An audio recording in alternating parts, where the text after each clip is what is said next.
નમસ્કાર વિદ્યાર્થી મિત્રો, હું રસિક ધાનાણી ડીઈઓ તાપી યુટ્યુબ ચેનલમાં આપ સૌનું સ્વાગત છે। આજે આપણે ધોરણ 10 ગણિત પ્રકરણ 7 યામ ભૂમિતિ ભાગ નંબર 6 જેમાં સ્વાધ્યાય 7.1 પ્રશ્ન નંબર 7 જેમાં બિંદુ એક્સ અક્ષ પર આવેલું હોય તો એક્સ અક્ષ પરના બિંદુના યામ આપણે શોધવાના છે। પ્રશ્ન જોઈએ કે જે બિંદુઓ 2 અને -5 અને 2 અને 9 થી સમાન અંતરે હોય તેવું એક્સ અક્ષ પરનું બિંદુ આપણે શોધવાનું છે। અગાઉ પણ મેં તમને સમજ આપી હતી કે એક્સ અક્ષ પરના બિંદુના યામ શું હોય। તો એક્સ અક્ષ પર ધારી લઈએ આપણે x0 અથવા તો a0, કારણ કે એક્સ અક્ષ ઉપર y યામ શૂન્ય થાય। બીજું અહીંયા છે કે a65 બીના યામ આપેલા છે અને વાય અક્ષ પરનું યામ શોધો। તો વાય અક્ષ પરના યામ તમારે ધારી લેવાના। ધારો કે વાય અક્ષ પર એક્સ યામ 0 લઈ લેવાનો અને વાય યામ તમે બી લઈ લો, એટલે કે વાય અક્ષ પર 0 અને બી લઈ લો અને એક્સ અક્ષ પર આપેલું હોય તો એ અને 0 લઈ લેવાનો। એક્સ અક્ષ પર આપેલું હોય તો આપણે એ અને 0 લઈએ। તો આપણે લખીએ, ધારો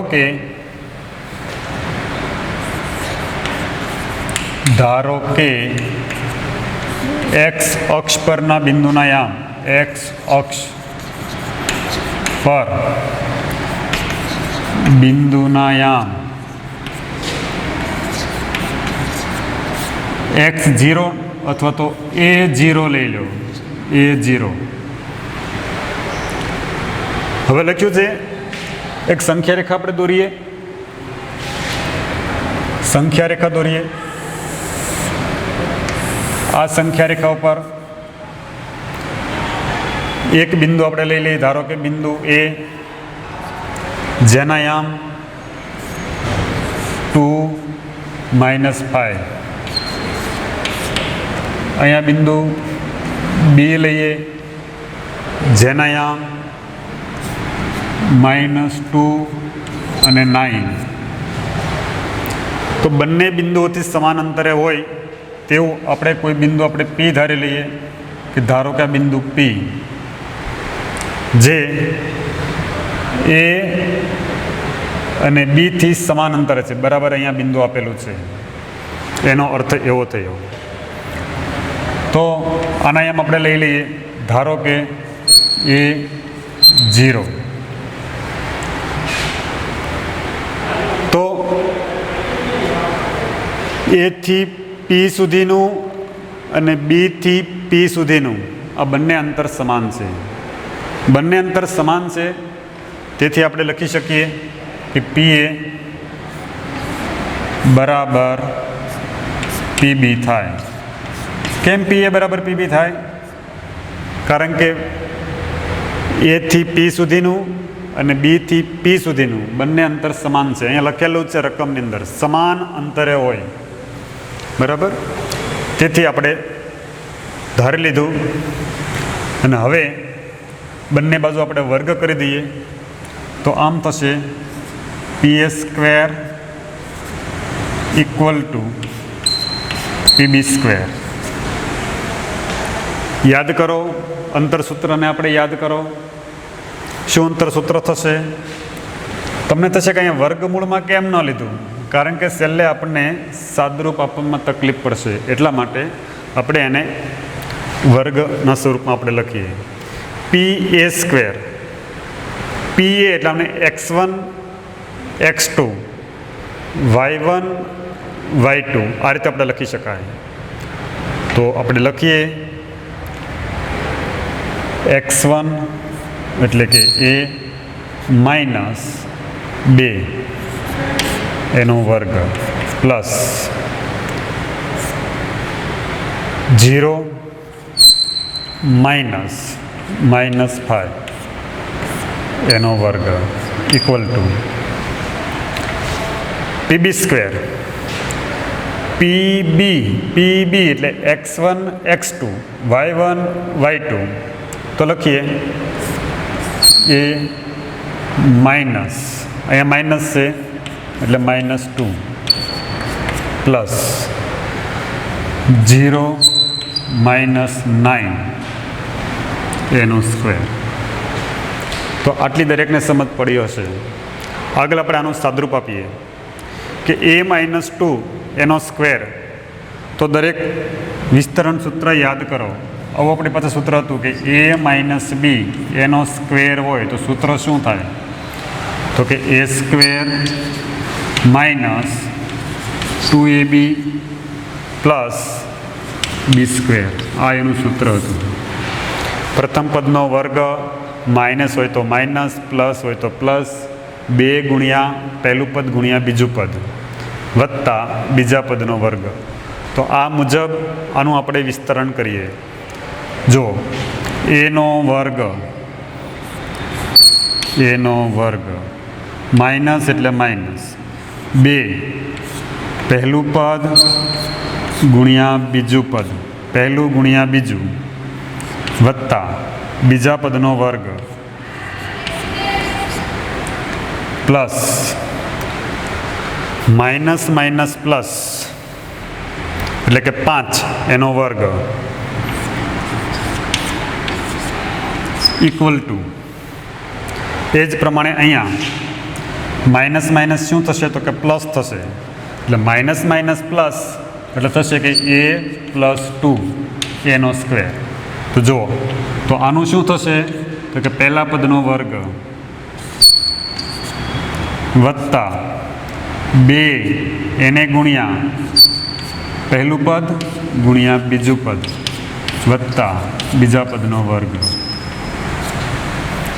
0 -9 એટલે કે -9 એનો સ્ક્વેર. હવે આનું જરાક સાદુરૂપ આપણે આપીએ આગળ. તો એનો વર્ગ 2 ગુણ્યા 2 નો વર્ગ 5 નો વર્ગ ફરીવાર એનો વર્ગ 2 ગુણ્યા 2 નો વર્ગ 9 નો વર્ગ 81. હવે આમાં બરાબરની આ બાજુ, બરાબરની ડાબી અને બરાબરની જમણી બાજુ સમાન સમાન જે પદ છે એને આપણે કેન્સલ કરી શકીએ. શું સમાન છે? જો a સ્ક્વેર a સ્ક્વેર. બીજું તમને આમાં શું સમાન દેખાય? તો જો -4a અને +4a એ સમાન નથી. કેમ? તમને થશે કે સર એ તો સમાન છે, પરંતુ આ માઇનસ છે અને આ પ્લસ છે એટલે સમાન નથી. તો બીજું શું સમાન? જો આગળ તો કે 4. યસ, 4 પ્લસ છે, આ પણ 4 પ્લસ.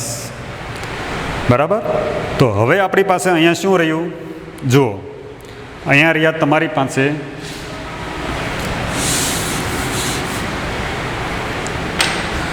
-4a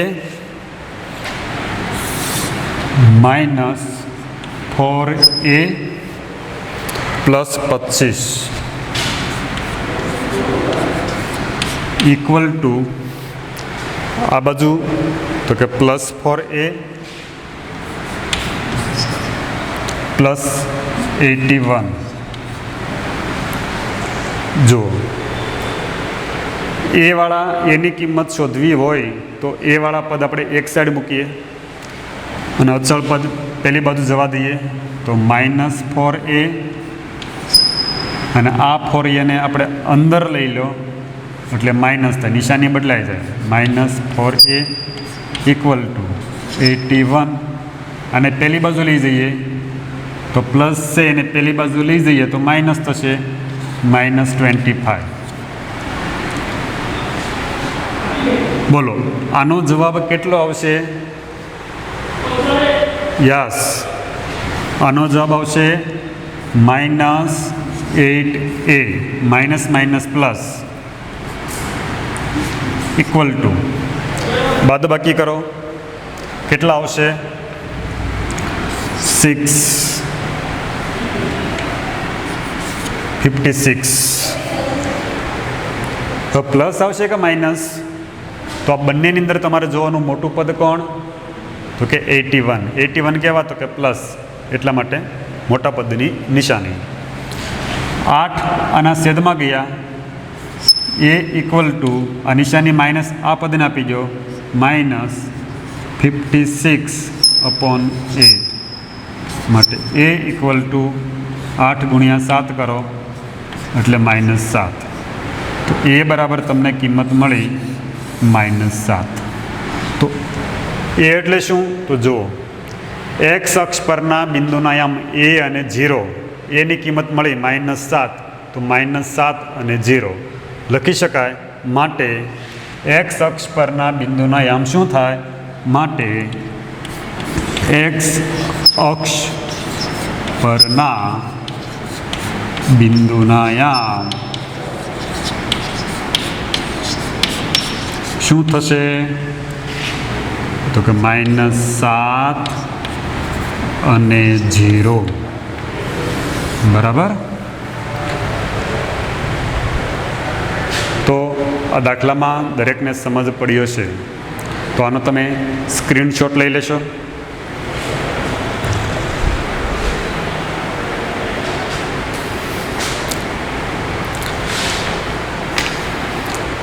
હવે આપણે દાખલા નંબર 2 તમે જુઓ. સેમ ટુ સેમ તમારે આ જ રીતે ગણવાનો છે.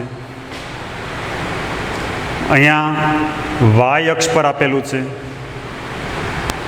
જો વાય અક્ષ પર, ત્યાં તમારે શું ધારવાના? તો કે 0 અને બી.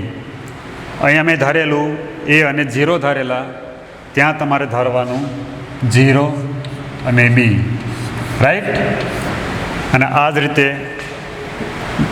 સેમ ટુ સેમ દાખલો ગણજો એટલે તમને બીની કિંમત મળી જશે.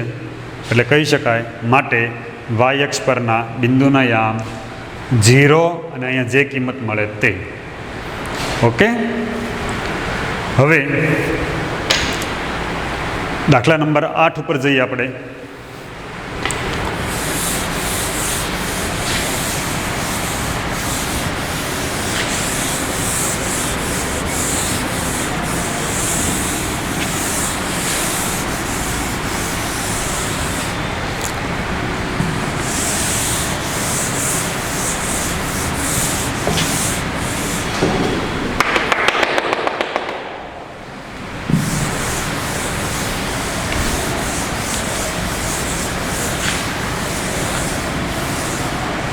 હવે જુઓ,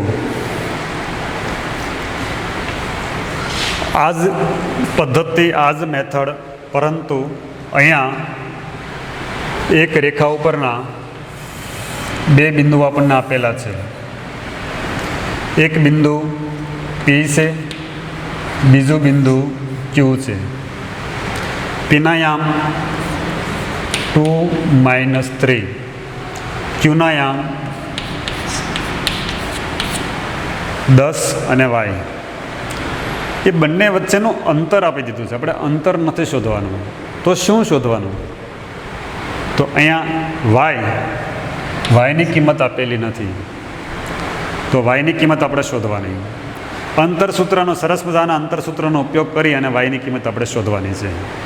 પરીક્ષામાં તમને એક્સની કિંમત પણ આપી શકે. અહીંયા 2ની જગ્યાએ તમને એક્સ લખી દીધો હોય, બરાબર, તો તમે એ કિંમત શોધી શકો છો. બંને વચ્ચેનું અંતર લેવાનું તમારે 10 એકમ. તો આપણે દાખલો ગણીએ. આપણે લખીએ, ધારો કે બે બિંદુ વચ્ચેનું અંતર કેટલું? તો કે 10 અહીંયા આપેલું જ છે, એટલે કોઈ પ્રશ્ન નથી. અને આપણે વાય આપણે શોધવાનો છે. તો આપણે લખીએ અહીંયા કે PQ બરાબર 10. બે બિંદુ વચ્ચેનું અંતર આપેલું છે, કેટલું? તો કે 10. વર્ગ કરો, બંને બાજુ વર્ગ કરો એટલે PQ સ્ક્વેર ઇક્વલ ટુ 10નો વર્ગ કેટલો થાય? યસ, 10નો વર્ગ 100. સૂત્ર મૂકો. અંતર સૂત્ર આપણી પાસે શું? અંતર સૂત્ર x1 minus x2 y1 minus y2. બસ આ આપણું સૂત્ર.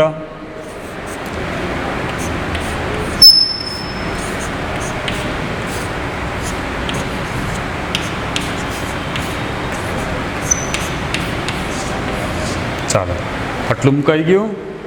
ત્યારબાદ બાદબાકી કરો. હમણાં મેં તમને સૂત્રની સમજ આપી તે સૂત્રનો ઉપયોગ કરો. પ્રથમ પદનો વર્ગ માઇનસ 2 ગુણ્યા પ્રથમ પદ ગુણ્યા બીજું પદ વત્તા બીજા પદનો વર્ગ.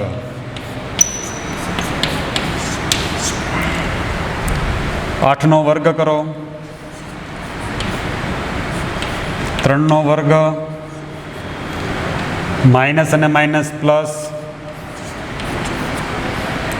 Y square equal to 100. હવે આ બંનેનો પ્લસ કરો, પદને જરાક ગોઠવણી કરો. તો પહેલાં આપણે વાય સ્ક્વેર વાળું લખીએ. વાય સ્ક્વેર પ્લસ 6y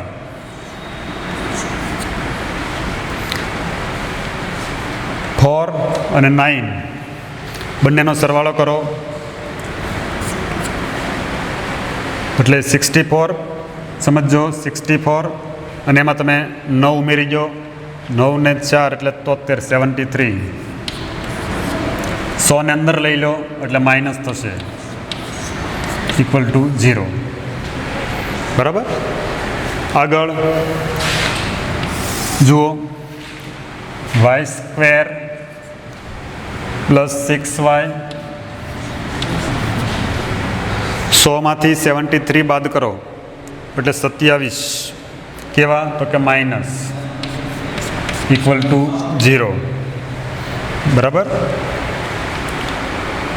હવે 27ના એવા ભાગ પાડો કે 6 આવે. 27 તો કે 9 તેરી 27. 9માંથી 3 બાદ કરો. તો 9માંથી 3 બાદ કરો તો શું આવશે? તો કે 6 આવી જશે. બરાબર.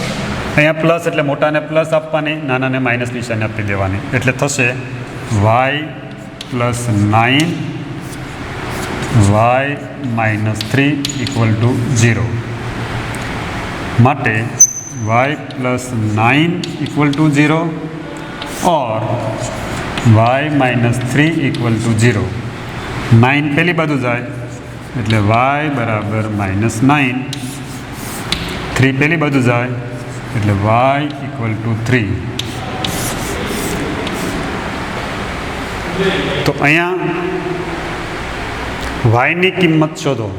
બરાબર. તો y ની કિંમત આપણને એક પ્લસ મળી શકે, એક માઇનસ મળી શકે. કારણ કે આપણને ખબર નથી બિંદુ આ બાજુ છે કે આ બાજુ છે, ડાબી બાજુ આવેલું છે કે જમણી બાજુ છે, એ આપણને ખબર નથી. એટલા માટે અહીંયા વાયની આપણે બે કિંમત, એક પ્લસ હોઈ શકે, એક માઇનસ હોઈ શકે. બરાબર. તો આ દાખલો તમે સ્ક્રીનશોટ લઈ લેજો.